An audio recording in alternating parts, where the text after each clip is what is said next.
মালিক রে, আমি বড় পাপী, আমি বড় গুনাহগার। ও দয়ার আল্লাহ, আমি 10 বছর তোমার গোলামি করি নাই, আমি 20 বছর গোলামি করি নাই। আল্লাহ, আজকে মনিরুল ইসলাম শরীয়তপুরী আমার ভাই শোনা গেছে তোমার বন্ধু বানাইলে ওই জান্নাত পাওয়া যাবে। মালিক রে, তুমি আমারে দাও না মাফ কইরা। যুবক রে, যদি কেউ আল্লাহরে বন্ধু বানাইতে পারে তার কোনো আর চিন্তা নাই, তার চিন্তার কারণ নাই গো বাবা।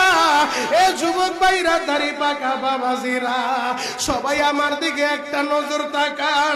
এই যে দেখেন আমি হাতের ভিতরে আহারে টিস্যু দিয়া কাফনের মতো একটা দৃশ্য বানায় ফেললাম। এমন একটা কাপড় আপনার শরীরে একদিন উঠে যাবে, আমার শরীরেও একদিন উঠে যাবে। ও চেয়ারম্যান ভাইরা, ও মেম্বার ভাইরা, ও নেতা ভাইরা, ও আলেম ভাইরা, এখন কাঁদতে বলছি, শুধু কাঁদবা। জীবনে কত জায়গায় আমরা গোসল করলাম, আহারে কক্সবাজার ঘুরতে যাই।